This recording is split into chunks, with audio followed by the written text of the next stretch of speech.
જય શ્રી કૃષ્ણ વિદ્યાર્થી મિત્રો, આપણે આવતીકાલે 5મા ધોરણનો હિન્દીમાં પહેલો પાઠ યાતાયાત એટલે કે ચિત્રપાઠમાં આપણે થોડુંક શીખેલા. તો શું શીખ્યા હતા તો આપણે થોડુંક પાછું એને રિપીટ કરી દઈએ કે મેં તમને મારા પાઠ્યપુસ્તકમાં હું તમને બતાવું. તો એની અંદર આપણે પહેલા ચિત્રપાઠમાં આપણે જોયું હતું કે એક ચિત્ર છે. ચિત્રની અંદર આપણને થોડા રિક્ષા દેખાય છે, મોટર દેખાય છે, હેલિકોપ્ટર દેખાય છે, વિમાન દેખાય છે, ગાર્ડન એટલે કે બગીચો દેખાય છે, બરાબર. તો એની નીચેના આપણે સવાલ જવાબ પણ જોયો હતો કે બગીचे के अंदर कौन से फूल दिख रहे हैं, कौन से फूल नहीं है. તેના પછીનું આપણે પાછળ જોયું હતું. તો બીજું એક ચિત્ર છે રસ્તા પરનું, એ આપણે જોયું હતું. તો એની ઉપર આપણને બસ, રિક્ષા, સ્ટીમર અને જહાજ, હોડી એવું આપણને દેખાય છે, बराबर. एनी આપણે જોયું હતું કે રસ્તે पे चलने वाले એટલે सड़क पर चलने वाले साधन तो કયા કયા હતા? रिक्शा, बस, स्कूटर, मोटर कार, टांगा, बराबर. ત્યાર પછી આપણે એક તાલિકા 1 અને તાલિકા 2 એમ આપણે જોયું હતું. એની ઉપર 2 पहिए वाले साधन, 3 पहिए वाले साधन, 4 पहिए वाले साधन અને 4 से अधिक पहिए वाले साधन. तो એમાં 2 पहिए वाले साधन હતા. એની અંદર શું હતું? तो स्कूटर, साइकिल, टांगा, ये બધું શું હતું? 2 पहिए वाले साधन. 3 पहिए वाले साधन तो એની અંદર શું હતું? रिक्शा અને टेम्पो.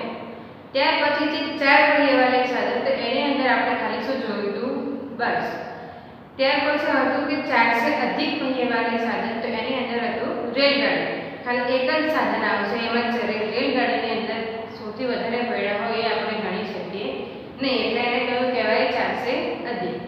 ત્યાર પછી એની નીચે આપણે જોયું હતું કે हवा में उड़ने वाले यातायात के साधन, पानी में तैरने वाले यातायात के साधन અને सड़क पर चलने वाले यातायात के साधन.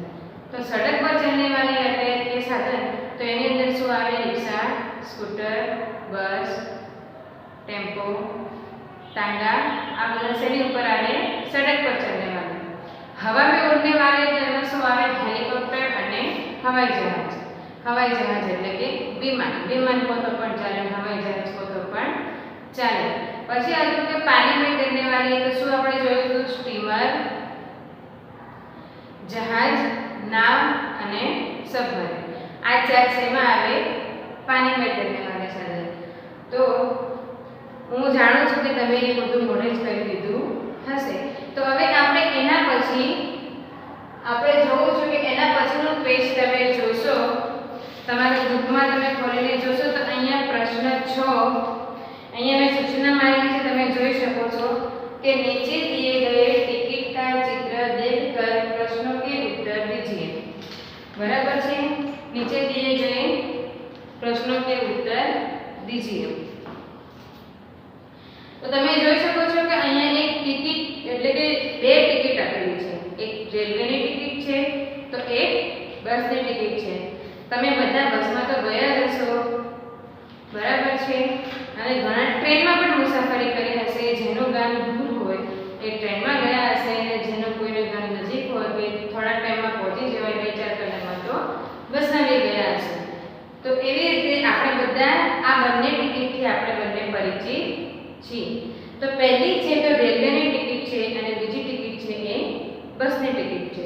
બસની ટિકિટની ઉપર GSRTC લખેલું છે અને રેલવેની ટિકિટ ઉપર મુંબઈ સેન્ટ્રલ અમદાવાદ. એટલે કે આ રેલવે ટિકિટ ક્યાંની છે? અમદાવાદની છે, બરાબર. તો હવે અહીંયા લખેલું છે પહેલો સવાલ છે યહ क्या है. તો આપણે શું લખવાનું છે? તમને શું દેખાય છે ચિત્રમાં? શું દેખાય છે? તો આ શું છે? યહ ટિકિટ है. તમારે મારી સાથે બધાએ લખવાનું છે કે યહ टिकट है. શું છે આ ચિત્ર? શેનું છે? યહ ટિકિટનું ચિત્ર છે. તેના પછી સવાલમાં લખેલો છે કે બસ का टिकट कहां से कहां तक का है. તમે તમારું પુસ્તક તમે ખોલીને બેસો તો તમે જુઓ ટિકિટની અંદર તો બસની ટિકિટ બીજા નંબરે છે. પહેલી ટિકિટ રેલવેની છે, બીજી ટિકિટ બસની છે. તો તમે એની અંદર જોઈ શકો છો તો એમાં લખેલું છે બસની ટિકિટ ક્યાંથી ક્યાં સુધીની છે? તો હડાડ થી चिलोड़ा, बराबर. हडाट से लेकर चिलोड़ा तक का है. તો આપણે અહીંયા જવાબમાં શું લખશું? बस का टिकट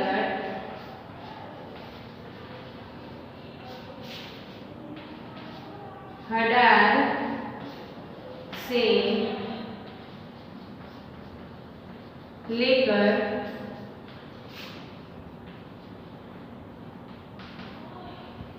चिलोड़ा तक का है। बस का टिकट कहाँ से कहाँ तक का है? हडार से लेकर चिलोड़ा तक का। ત્યાર પછી છે રેલવે ટિકિટ कहाँ से कहाँ तक का है। પહેલા આપણે કેની ટિકિટ જોઈ છે? બસની ટિકિટ। ત્યાર પછી આપણે શેની ટિકિટ જોવાની છે? રેલવેની ટિકિટ ક્યાં છે? પહેલી તો એમાં લખેલું છે મુંબઈ સેન્ટ્રલ અહમદાબાદ। મુંબઈ સેન્ટ્રલ થી અહમદાબાદ। તો આપણે અહીંયા જવાબમાં શું લખવાનું છે? મુંબઈ से अहमदाबाद तक का है। તો અહીંયા લખવાનું છે રેલવે का टिकट रेलवे का टिकट मुंबई से लेकर अहमदाबाद तक का है। क्या क्या सुधी है? रेलवे का टिकट मुंबई से लेकर अहमदाबाद तक का है। त्यार पछीनो सवाल है कि बस के टिकट का किराया कितना है। यहाँ टिकट ની અંદર ભાડું લખેલું છે કિરાયા એટલે કે ભાડું। અહીંયા લખેલું છે કે બસ કે ટિકિટ का ભાડું એટલે કેટલું છે? 91 રૂપિયા। હવે કેટલું લખવાનું છે કે બસ के टिकट का भाड़ा किराया बस टिकट का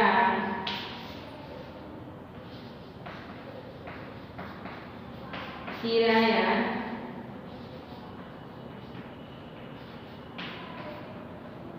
एकाणु એટલે કે 91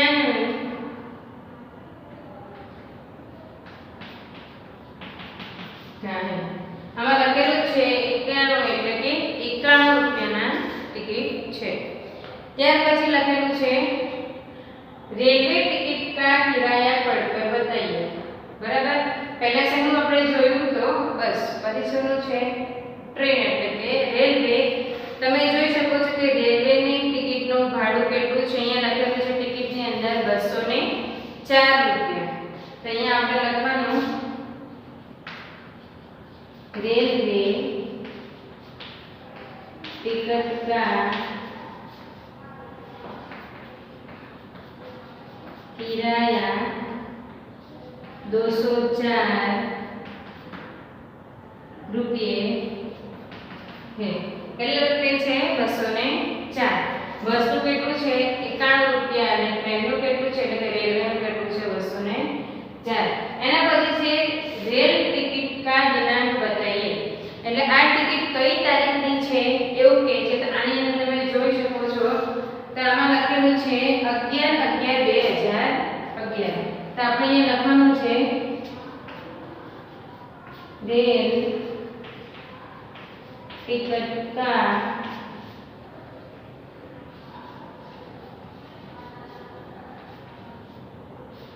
दिनांक 11/11/2011 का है। ક્યાંની છે? 11/11/2011 ની આ ટિકિટ છે। એના પછી છે बस और रेल के अलावा कहाँ कहाँ टिकट लगता है। શું લખેલું છે? बस और रेलवे के अलावा कहाँ कहाँ टिकट लगता है। तो मैं जवाब અહીંયા લખીશ। તો શેમાં ટિકિટ લાગે? તો હવાઈ જહાજ,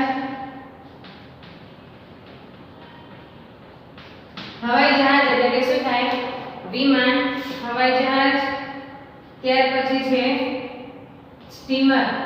સ્ટીમરમાં બેસવું હોય, સ્ટીમર અથવા તો સબમરીન।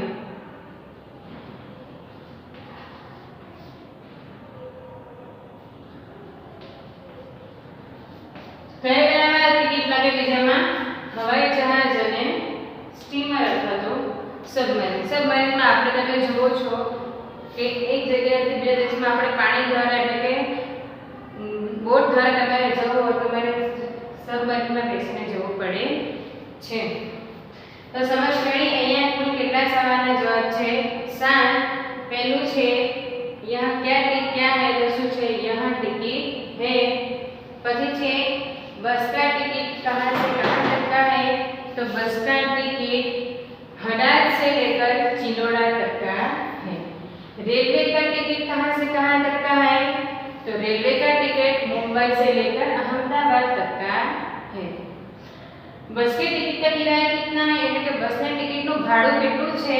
તો 51 રૂપિયા. બરાબર. रेलवे टिकट का किराया कितना है? रेलवे टिकट નું ભાડું કેટલું છે? तो 204 रुपये. रेलवे टिकट का दिनांक बताइए. रेलवे टिकट की तारीख बताओ. तो ક્યાંની તારીખ છે? તો 11 તારીખ 11નો મહિનો અને 11/2011 ની સાલ એટલે 11/11/2011.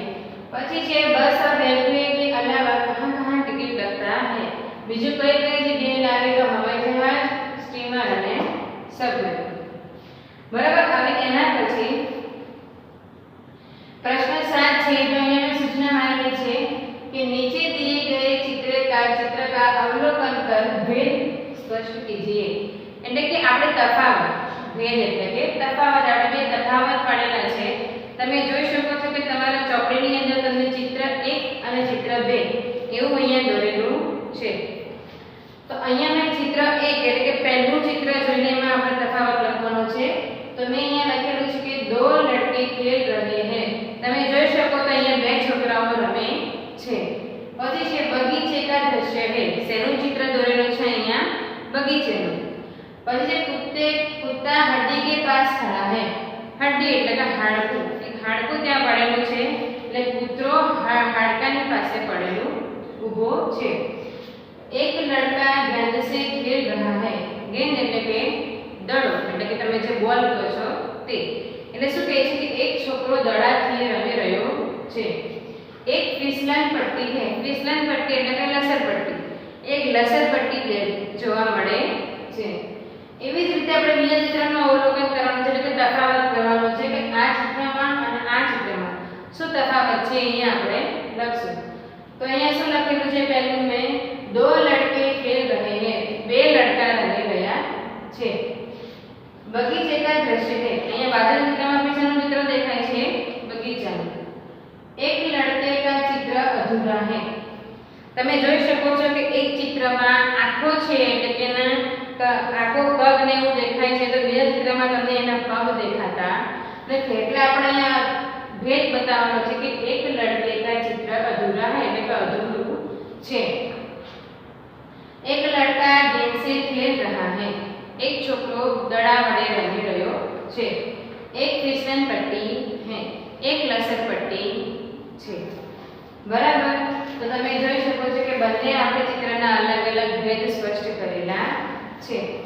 તો હવે એવી રીતે આપણે કાલની જેમ આજે બી આપણે ઘરે હોમવર્ક કરવાનું છે એટલે કે લેસન કરવાનું છે, ગૃહ કાર્ય કરવાનું છે. અહીંયા મેં લખેલું છે ગૃહ કાર્ય પાઠ 1 પહેલા જ પાઠમાંથી પાઠ્યપુસ્તકમાંથી પ્રશ્ન 6 એટલે કે આની સવાલ જવાબ છે તે અને પ્રશ્ન 7 જે આપણે આ અવલોકન પેજ સ્પષ્ટ કરેલું છે તે એક વખત લખી અને મોઢે કરાવ. કેટલી વખત લખવાનું છે?